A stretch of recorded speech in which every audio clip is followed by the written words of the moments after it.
M23 is an organization born in and out of Congo. That's number one. Number two, these are Congolese. And you will hear even Congo admit it. Now, why do they exist?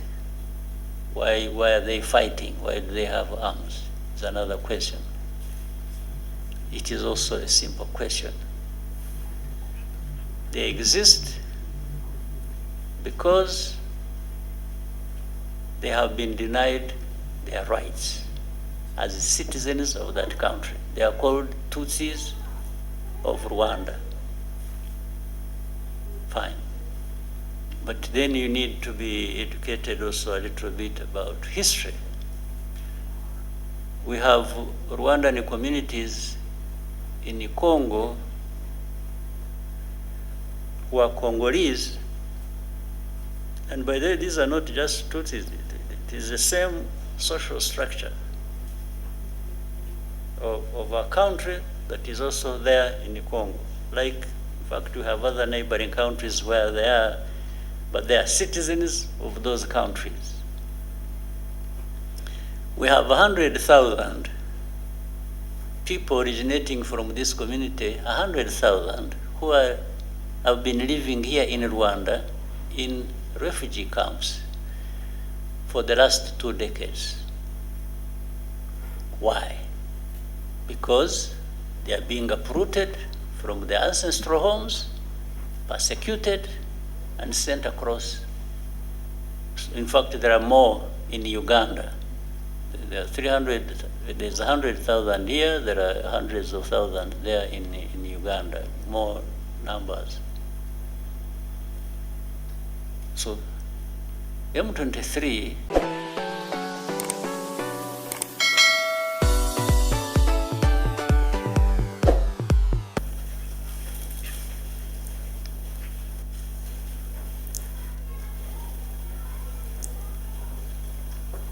Good morning, Your Excellency. Thank you for taking the time to meet here today with members of the press, researchers, and writers who have joined us from all over the world for the commemoration of the genocide against the Tutsi. Mr. President, we are ready to begin by taking questions from the press. We could take one at a time. Any questions? Let's start with Ben, citizen.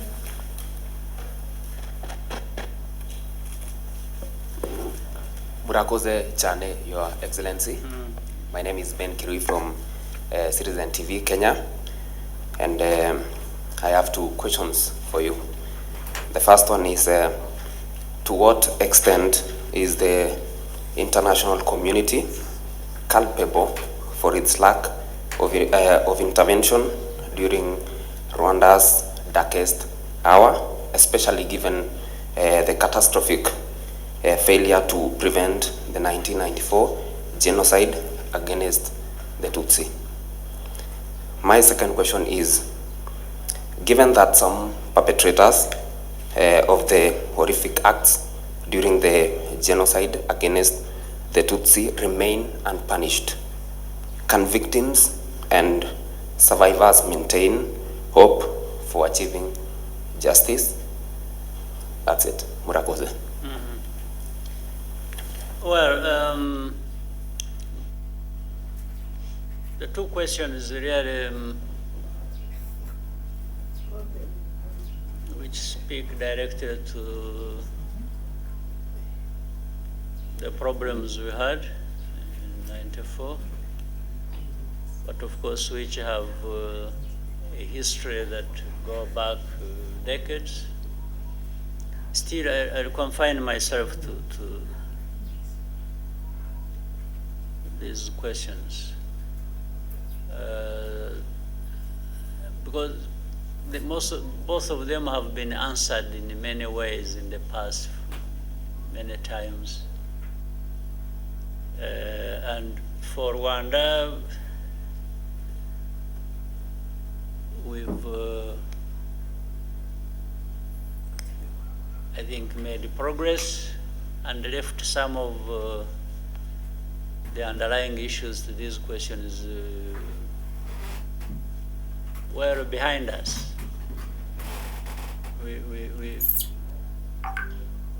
Whether the international community was responsible, to what extent, and so on and so forth, well, they have been responsible. To what extent, you can say to a great extent.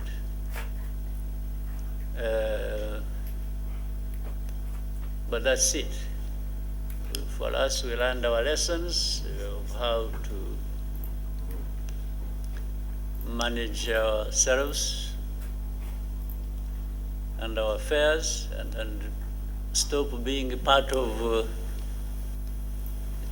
the harm we do or did to ourselves. Because the international community will do things that are not correct against you or will do harm to you. That's okay, but let it be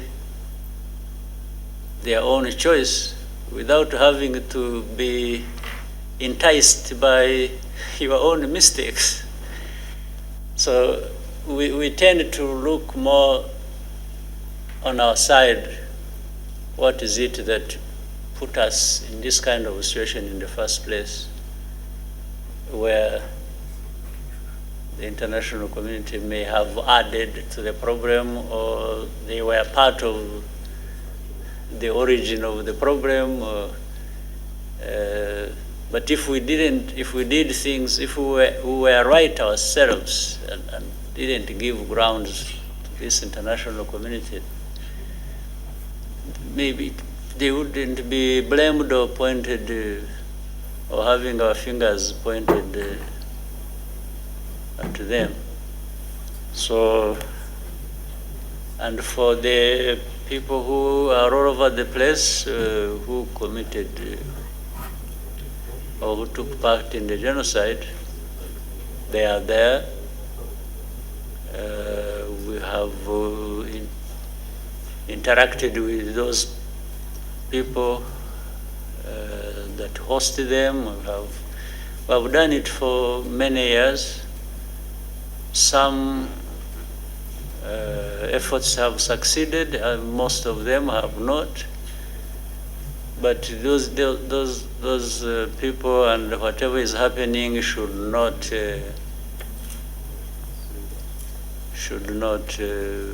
stop our lives running the way our lives should run. So really that is all.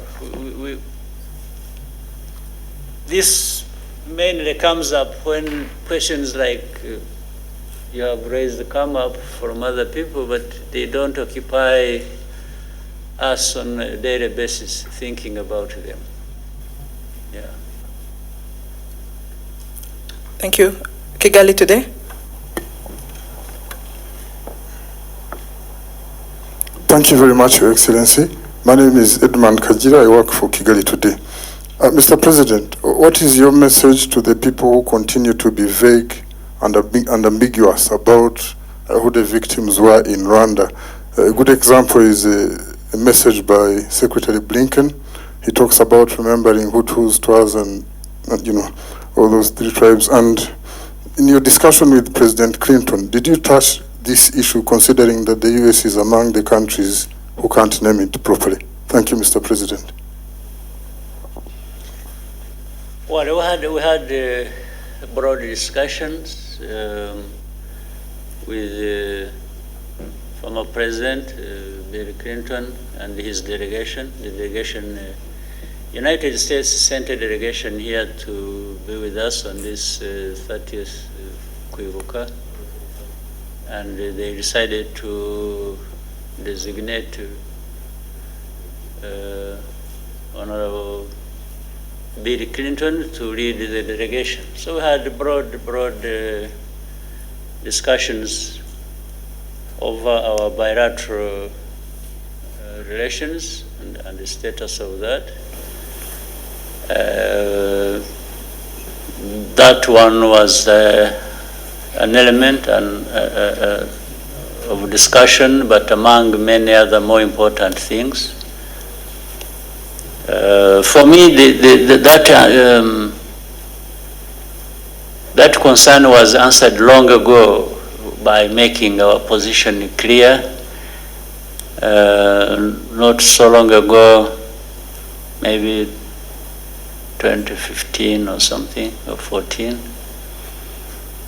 We get messages from all over the world joining us in the commemoration. And that time we received a message that talked about, on one hand, kwibuka and sympathizing with us and so on and so forth, which was correct.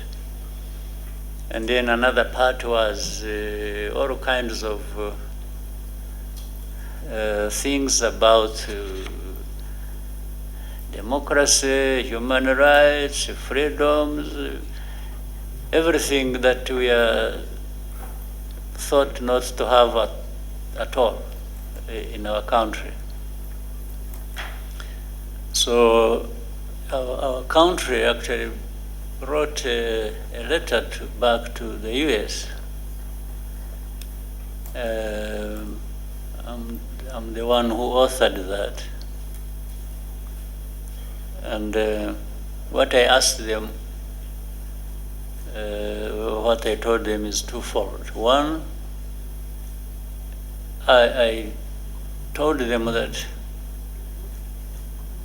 United States or any government of any country have the freedom to tell us whatever they want to tell us, even if whether we are happy about it or not.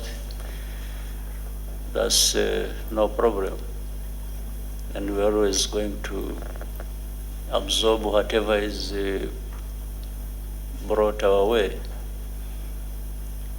But I also told the more important thing was, the second point for me was, but on this commemoration day, we are grateful when you commemorate with us. But for these other points you are trying to make to us, we have one ask that is important to us. In the letter we told them, feel free to commemorate with us if you want. And feel free also to tell us whatever you don't like about us. But our ask is one. When it is the day of commemoration, which is 7th of April, can you be kind enough to commemorate with us and stop there? And there are 365 days in a year. Give us that day of 7th of April, commemorate with us, and then you can have the rest 364 days blaming us every day for everything you don't like about us. Just separate these two things. Commemorate with us for one day, blame us for the rest of the days of the year. I thought it was a fair deal and a fair ask. So for me, that problem was solved that day. These others that come after and will come in the future, I have no problem. Thank you, sir. Let's have another question, Al Jazeera, and then we'll come back to SABC.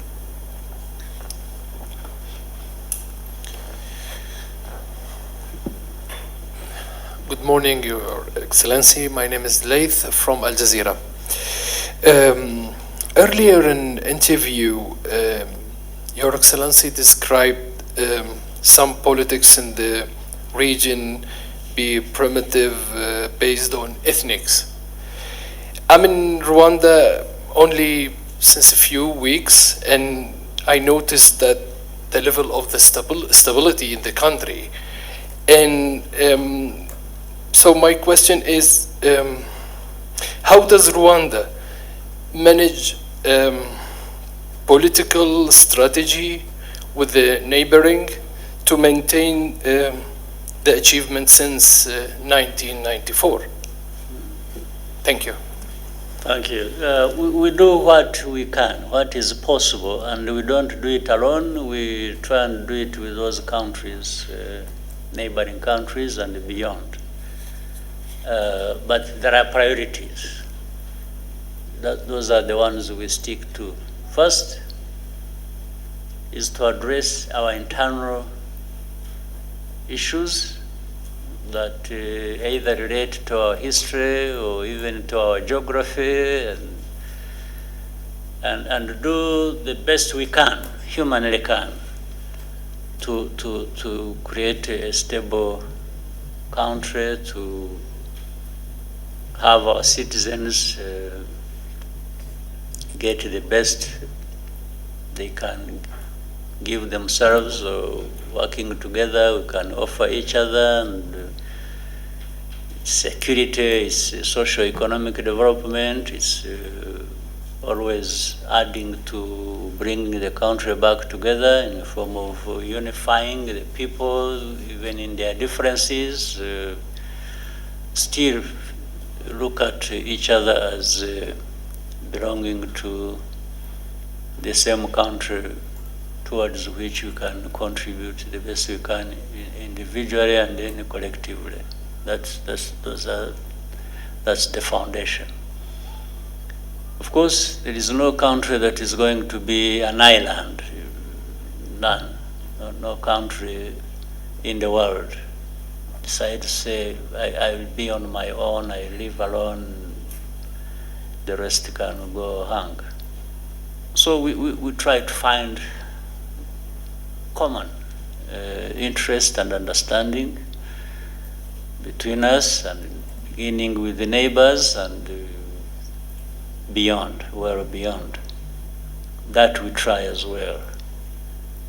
And in this we try to make sure that other partners or other people feel comfortable with us, or what they get with us when they have, without really interfering in their own business. But it is in the same way that we also feel that partners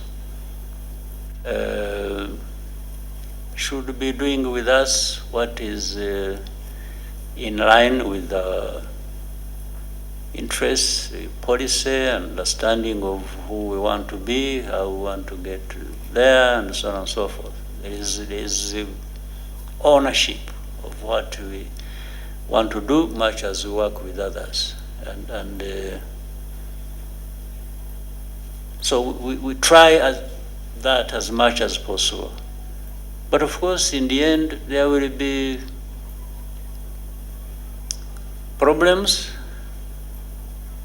where the problems are originating from us. We own up and ask people what they think those problems are, and we try to address them.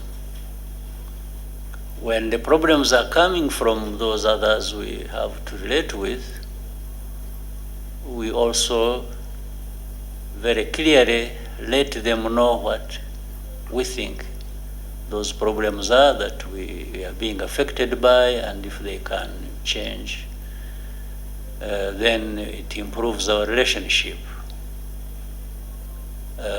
So we've really done a lot, at least made progress, invested a lot in trying to resolve our internal issues. We still have a lot. The country needs to do more, do better all the time, but we have made good progress. So what we have in the region currently, and which maybe refers to part of what you said about primitive politics, I said that relating to what situation we have in our region, and what we had in Rwanda ourselves back in the years, which we have overcome and continue to make sure that we keep moving forward, is politics that seeks to divide the people either of a country or a region. In fact, based on ethnic or religious or other reasons, you cannot govern effectively and stably. You can't have stability when you divide people, when you discriminate people, when you and this is, I could not find a better word to run a society or a government on the basis of a division of tribes or ethnic groups or this, and in our case, having gone to the extreme, even here in '94, as you remember, it is, I could not find a better word other than being primitive. Primitive. You are not, how do you divide people? How do you practice sectarianism or racism, or where do we see it in history that it has served well in a society? That's what I was referring to, because we have a lot of it in the region, especially in the recent days, as we have seen. So I was not only explaining that so that people may give it consideration to avoid very huge and costly problems that are born out of it. Thank you, sir. SABC, Sophie. Sophie Mkwena from the South African Broadcasting Corporation. Mr. President, yesterday we spoke to President Cyril Ramaphosa, who said you had a marathon meeting on Saturday night. You also have the former South African president in the country who joined yesterday. Were you able to raise issues that we spoke about on Thursday in relation to Rwanda's relationship with South Africa, particularly the issue of the DRC? Thank you so much. We could not have spent hours, the President of South Africa and I, meeting and definitely not talk about that. It featured, and I think we had a very good discussion, very good understanding of the situation, and maybe the best ways we can work together to resolve that. I was satisfied. So, and it seems your interview also helped. The discussion you had and the questions you asked maybe informed all of us and prepared us for that discussion. So we had even a reference point. So we definitely did discuss that, and I'm satisfied. I hope the President himself is satisfied that we can make good progress on a number of fronts to resolve the issues. So if you allow, we can take one last question.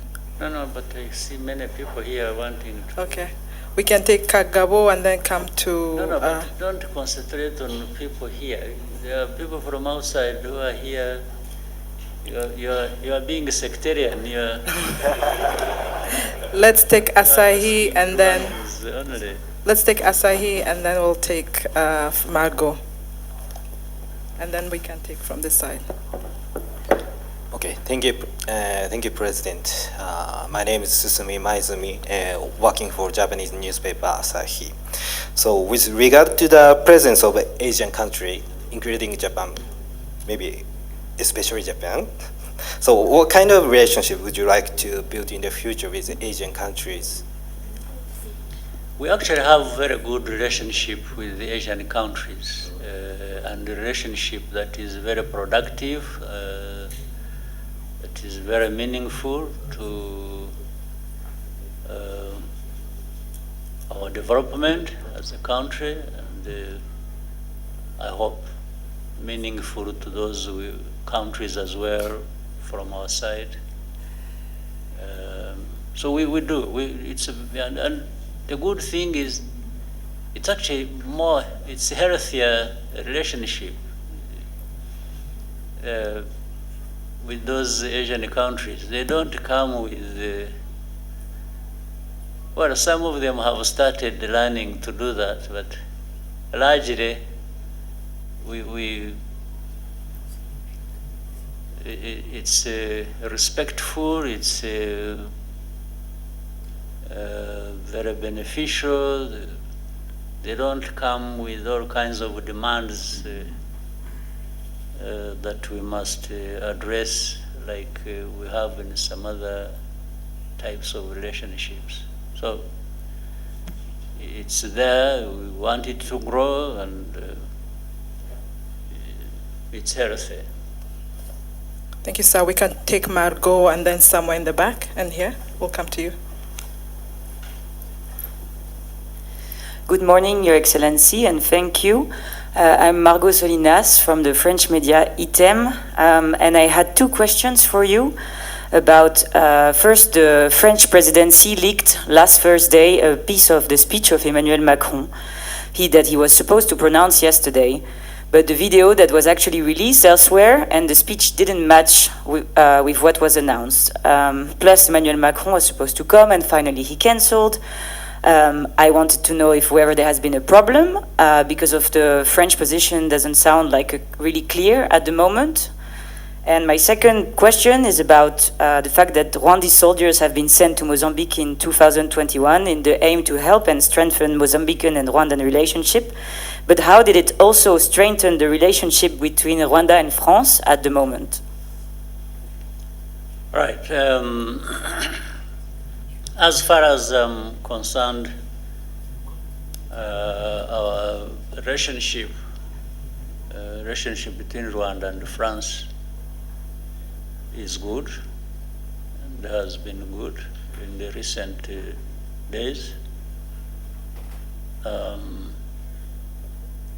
Of course, behind that, there is this long history of problems relating to what happened in our country in the last 30 years.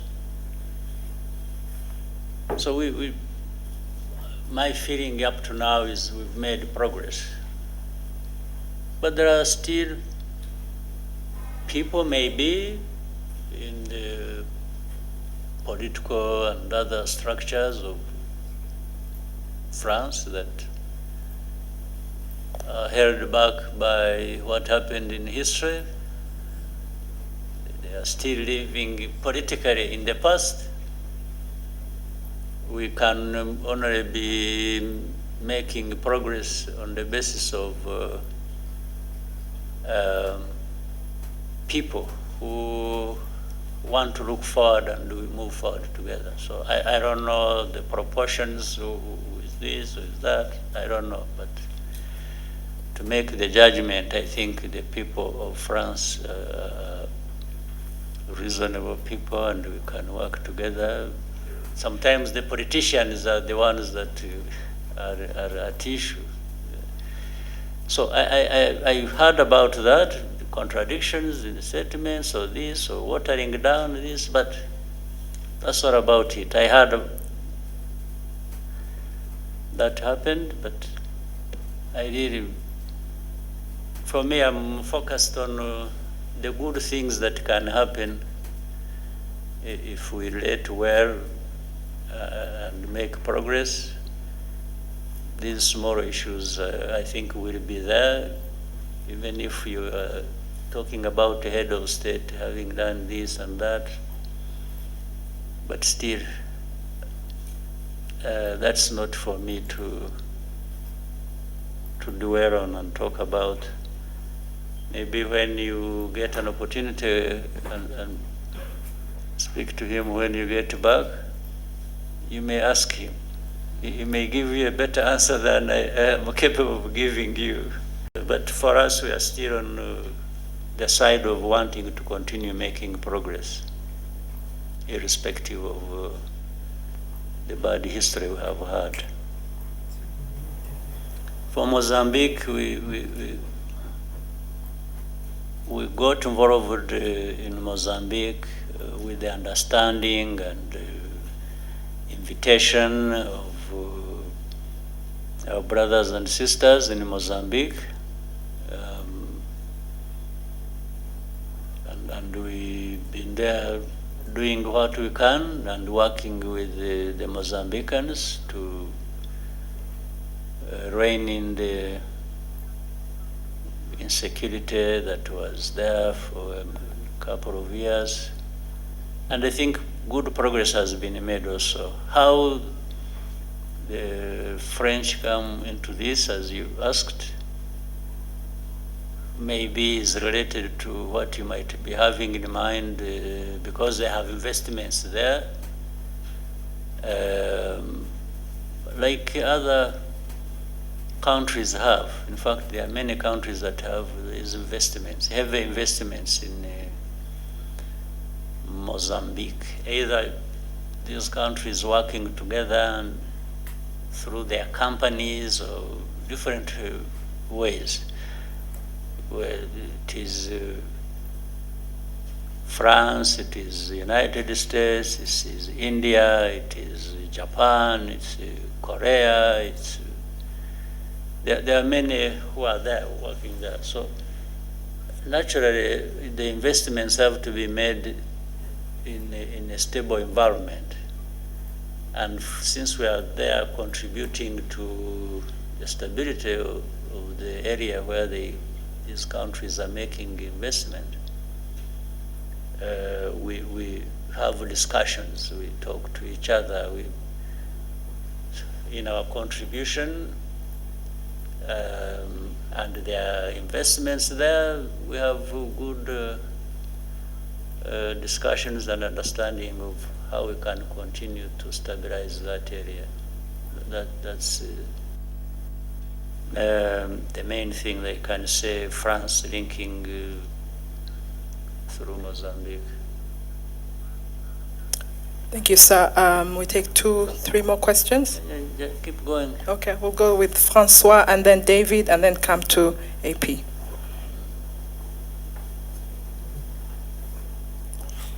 Good morning, Excellency. My name is Jean-François Dupaquier from Africa, Arabia. If you watch at the French-speaking press in recent days, you see a lot of articles in favor of Rwanda. Anyhow, there is often an incidental headline that asks the question, but who is Kagame really? The propaganda of your enemies, particularly in Congo, describe you as a cruel and bloodthirsty tyrant. Do you try to change this image? For example, in most of your official photographs, you look severe and distant. This can contribute to fueling controversy. why don't you wear a slight smile like all your fellow presidents around the world? Do you ultimately like or dislike being fed, sometimes hated, in the Western world? Thank you. Good.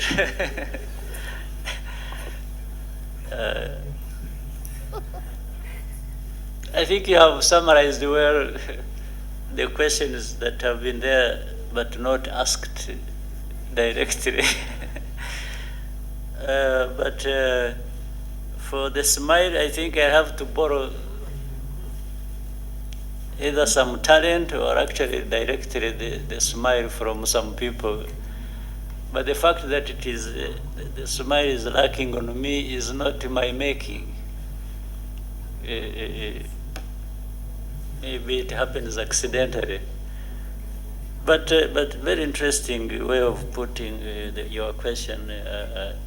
I try to answer it this way. Starting with who is me, who is the person. I have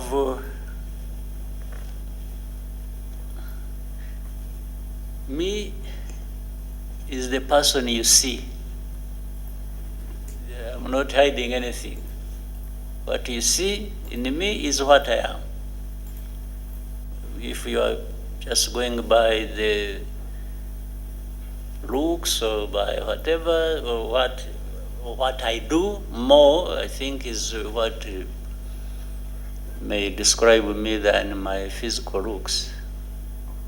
So I wanted to say what you see is what you get with me. In most cases, in words or in deeds, they relate. My deeds and my words tend to relate. My looks may be different from that, may be different from my deeds and how I think. But in any case, isn't the description of the looks also subjective? There are people who see me as through the looks as a terrible person. There might be others who say, after all, there's nothing bad looking like that. So it's subjective. But to the point you're making about tyrant or cruel, or you see, you can't be bad to that extent. Cruel or a tyrant or bloodthirsty or whatever, and hide it. It's difficult. Even if you try to hide it, there is a moment it betrays you. And that also, once it has come out or once it is not there, you register the feeling, the description, from people who have to deal with you. If I was some of the things people have said about me or described me as, I mean, the judgment is out there, either for the people of this country or other people somewhere else. And it wouldn't just be confined to the press, because the press is full of individuals. But these individuals don't add up to a population that is as big as Rwanda's, even if Rwanda is very small. These are just individuals. 5 in France, 10 in America, 3 in China, 2 in Belgium, and so on and so forth. If you add all of them up, and they are even all negative and saying things about me. Surely, these can't be the people that are right and the rest wrong. But they only take advantage of the platform they have, they are able to command some voice that they put out there for people to, even people who don't know what you're talking. There are many people who even don't know about Kagame and get to know him by what a journalist has said, or one in the press has said. And in many cases, in my experience, some of them have started by hearing what the journalist said, and they ended up saying, but we've been told lies, when they come to know this through other means, either by direct contact or visit or whatever, and interaction with other people who know this person that has been talked about. They may say, this person told us lies.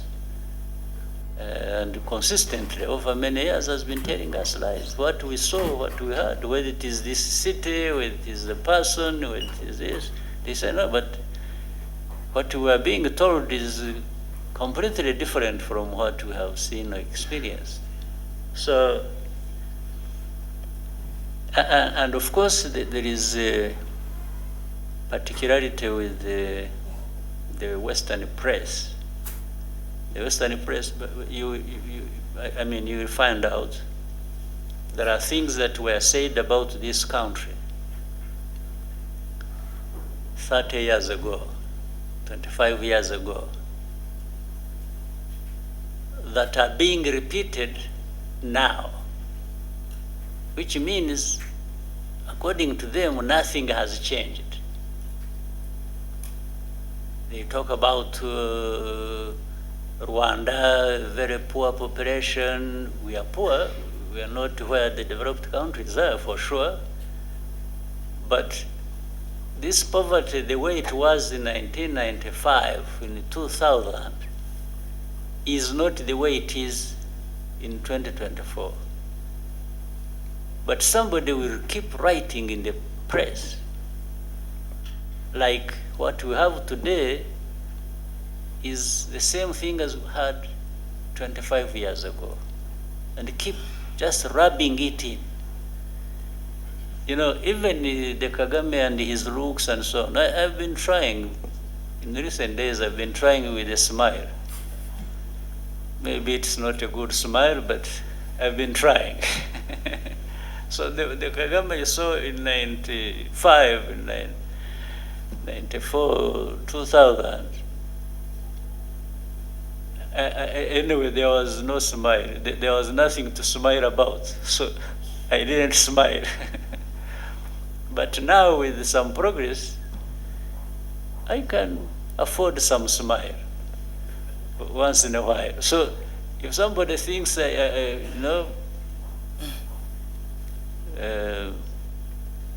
that, I have even grown gray hair. Last time I had black, my hair was black, and now it is gray. It is actually disappearing.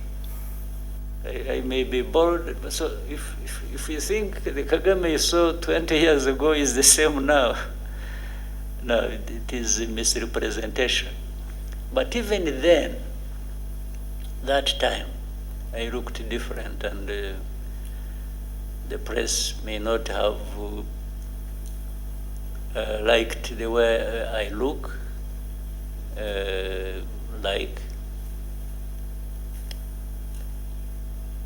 but the situation that time maybe looked like that itself. So I can't be in a heap of dirt and then I'm smiling. I mean, that's a lie. I would be a liar. I would be pretending. I would actually be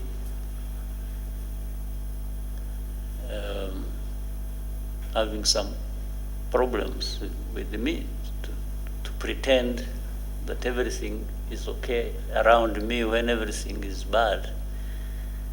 So, finally, the Kagame you see or there, or you like or you don't like, is going to be there anyway. I don't need anybody to like me or to hate me to live my life. I live my life whether you like me or you don't like me. And I have my views, I express them, I will do things, I will do. So I owe my living to not a single individual or country, even if powerful ones. No, we are all human beings created, sometimes they say by God, I don't know, maybe we are there for something. But so for somebody to have powers over me, that one I can tell you is not possible. Even the most powerful didn't create me. Who created them, first of all? And we are all here just temporarily. If we are lucky, we live up to 100 years. Those are the luckiest. You know? So the one who is saying all that has also his time, and he'll go like all of us. Everyone has their day. So that's why I can't accept that anyone who has powers over somebody else to the point of dictating. Even the most powerful don't have power over us, how we live, how we do. So, but Kagame has been shaped by that philosophy, that understanding, that well, I try like any human being and do my best, do what I can do what I have to do. I may have flaws, make mistakes, own up and do good things, benefit others. And so I'm that person. Tell those people that actually to know me is not complicated. It's straightforward. It's me. Then other things we can discuss on the side. But that was a very powerful question. Thank you, sir. We can take from Amu, who's just next to Francois. And then... Thank you. Thank you, Your Excellency, Amu Kanampili from AFP. My question is about the March 23 movement in Eastern DRC. Your government has previously denied backing the movement. Does that denial still stand a year and a half later? And what is the current relationship between Rwanda's government and the M23? Thank you. Well, those who accuse us, I would ask them why they actually don't support M23 themselves, including AFP, you as a journalist. Why don't you support M23? Or why is the question, you support M23 or you don't support M23? First of all, what is M23? M23 is an organization born in and out of Congo. That's number one. Number two, these are Congolese. And you will hear even Congo admit it. Now, why do they exist? Why are they fighting? Why do they have arms? It's another question. It is also a simple question. They exist because they have been denied their rights as citizens of that country. They are called Tutsis of Rwanda. Fine. But then you need to be educated also a little bit about history. We have Rwandan communities in Congo who are Congolese, and by the way, these are not just Tutsis, it is the same social structure of a country that is also there in Congo. Like, in fact, we have other neighboring countries where they are, but they are citizens of those countries. We have 100,000 people originating from this community, 100,000 who have been living here in Rwanda in refugee camps for the last 2 decades. Why? Because they are being uprooted from their ancestral homes, persecuted, and sent across. In fact, there are more in Uganda. There are 300, there's 100,000 here, there are hundreds of thousands there in Uganda, more numbers. So M23 is born out of that situation. That's why I asked the question. I said, well, why wouldn't anybody else, why are we being accused as Rwanda of supporting M23? And I'm saying even those who accuse us, actually I should accuse them of not supporting M23 because it is as if they agree with the injustice that is being done to this community.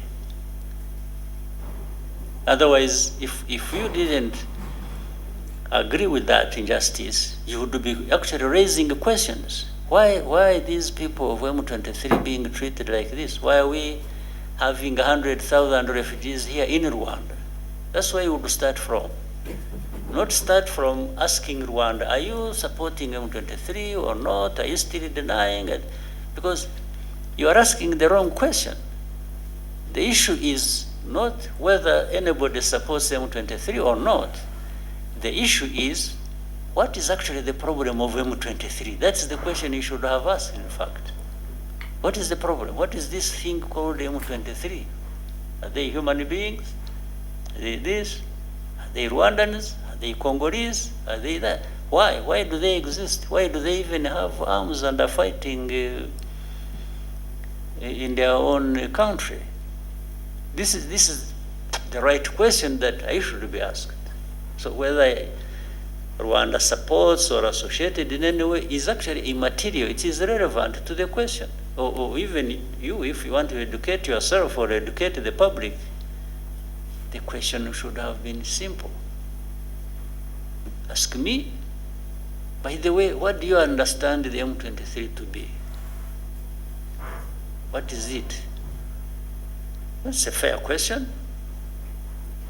That's the one I would wish to be associated with rather than whether I support or not support. So we may take the last question, David.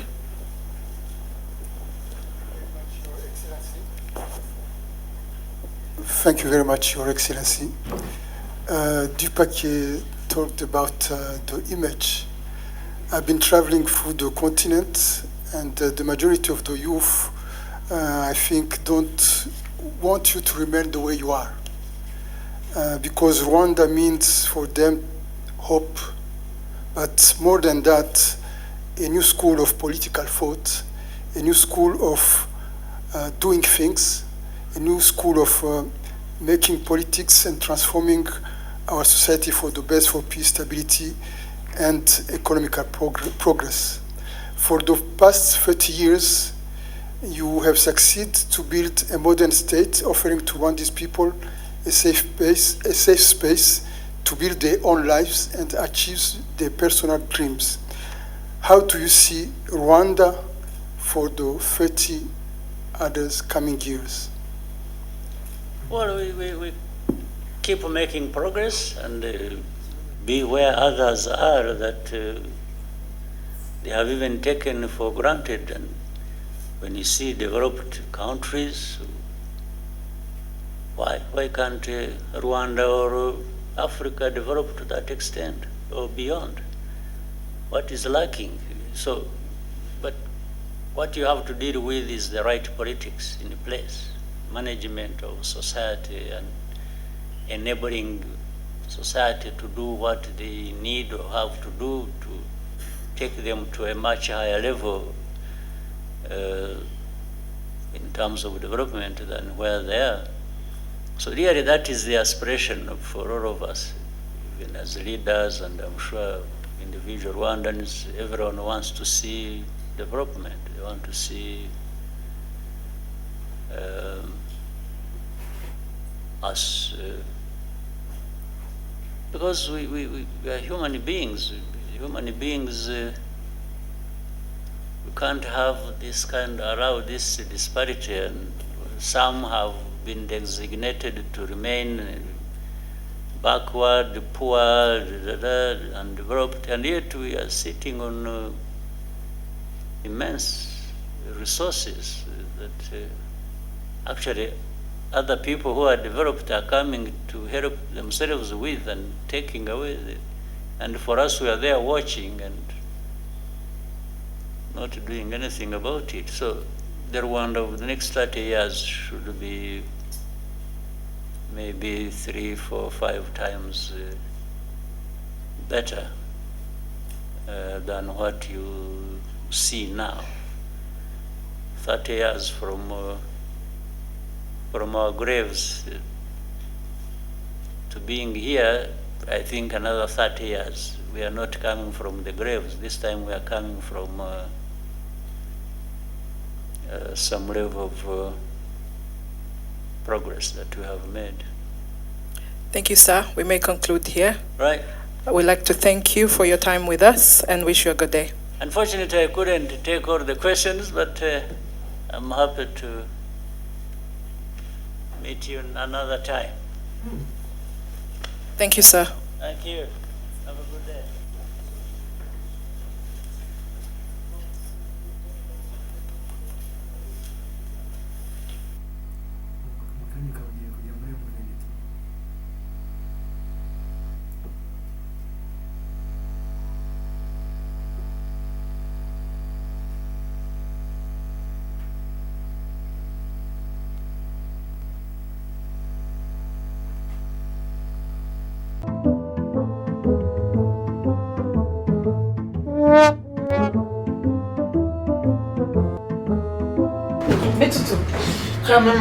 ndakubaza amatara arimo hano ari hehe amata ubwo bebe niwo wayanyweye da bebe yanyweye kandi yarasinze bebe ko nabonye nawe se kayafungura firigo ndakubwiza kuri pe yanyweye ku majereka nyine nyiri umwana muganga yamutegetse kunyura ku majereka ati uyu mwana mu mata yamutera ikibazo kumva icyo gihe niba nkubeshye mfize isaha nta mata nigeze nkoza mu kanwa igihe wahereye uburana aya ntabwo ari amata araryoshye aya mata pe azama amabiba y'amata yitwa gute yitwa top milk ariko rero si ngombwa kuyiba yafungura yanywa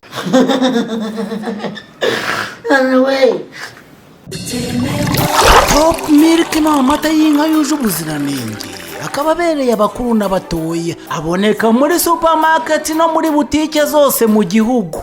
Ibyishimo byawe biterwa naho wasohokeye, umutuzo wawe ugaturuka mu mbamutima kubera kuruhuka neza. Nje nguhitiyemo Nende Hotel kuko niyo igufasha gutuza utekanye kubera ko ariho uruhukira ukamera nk'uri muri paradizo.